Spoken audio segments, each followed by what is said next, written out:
We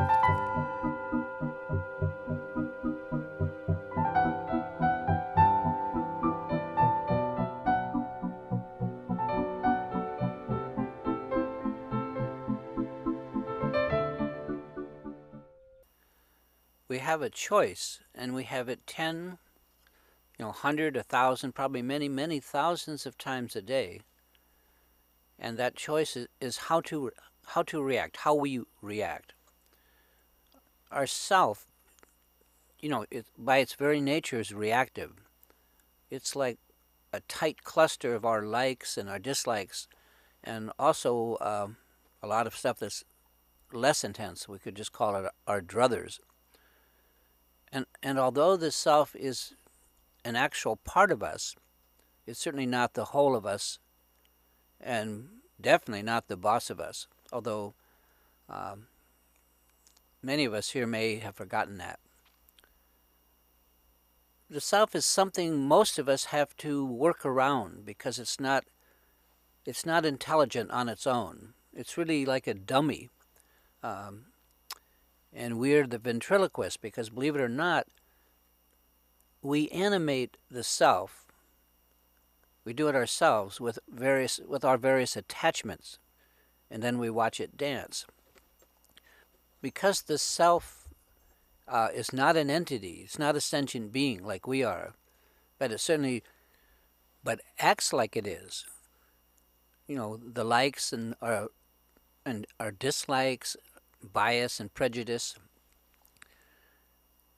The self should really not be allowed to make decisions for us. I tend to consider the self like an administrative assistant. Much like a phone app we might download. Anyway, it's very much a fabricated thing. And while the existence of some kind of self, we all have it, is necessary to navigate the daily chores of life, as the Buddhists point out, it has no permanent existence or true being, but rather is a shell or like a mask through which we work and peer.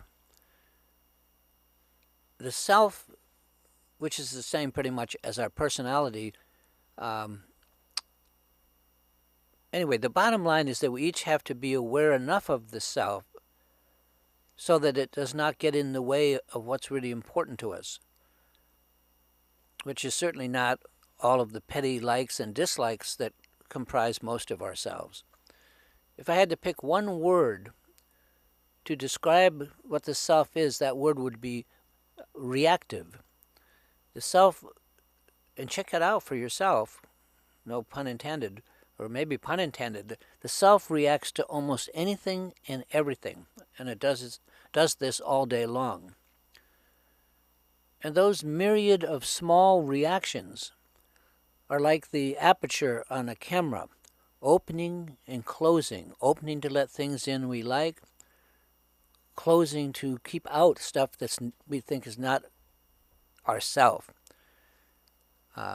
But this process of opening and closing often dims out the light of the mind that we really need to see by. Because we habitually identify with ourselves, it's easy to forget that we are not exclusively the self. That's not really who we are, but rather that we are sentient beings capable of being aware of the self as well as of the mind. We tend to embrace the self as part of us, but it's not the other way around. The self does not include the awareness part of us. In other words, we're aware of it, but it's not aware of us. It has no awareness. We are the awareness. We have or can have the awareness. In fact, the self is only aware of itself. It's like a reflection in a mirror. That's where the concept selfish comes from. It's like selfish. It's like the self. Anyway, that may be pretty abstract, but the sad part of it is that for many of us, the lens of the self acts like prescription eyeglasses. And this is really what we're used to viewing our life through, at least a lot of the time. And most selves, as I pointed out above, are a veritable agony of reactions. So many things that the self likes and loves, or does not like, or hates. Every one of those reactions that we have is a visceral wince that we have to survive. And at the same time, it's a contraction or dimming of our awareness, the light that's in the mind, the light of the mind itself. The reactions of the ordinary self throughout the day is a lot like a strobe light at one of those dance parties. It's hard to see with all of that opening and closing, liking, disliking, liking, disliking. We can't see. It's similar to the old game of pick-up sticks. The self is literally a pile of prickly reactions that rule us all day long. They take up our attention. However, if we start with the smaller reactions and we work upward, we can train ourselves to first to be aware when we are reacting, and second, replace those knee-jerk reactions with responses that are at least neutralized. And eventually we can wear that particular reaction out of existence. It's like one of those night-blooming flowers. We gradually open until we are exposed to the whole sky, and it feels great. We're liberated from this or that. We liberate ourselves from this or that auto reaction, a reaction at a time. The wonderful thing about self-liberating our reactions, especially for those of us like me who are basically lazy, is that if we practice this every day, becoming aware of our reactions, and we do it all day as best we can actually feel the liberation happening. In other words, each day we are lighter, brighter, better. We can witness the progress of deactivating the reactivity of the self, almost one reaction at a time.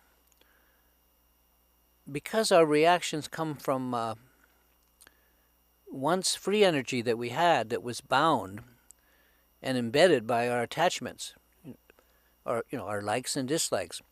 When an attachment is lessened or removed, opened, that energy is freed again, and it lives again.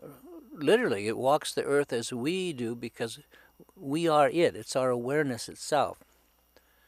Many Dharma practices take a very long time practicing, of doing it before we see any results.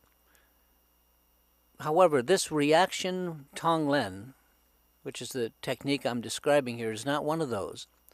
If you will be diligent for even a short time, days and weeks, and if you do this practice as you go through your day, you will notice a change for the better. You'll have greater clarity, more time, more patience, more peace.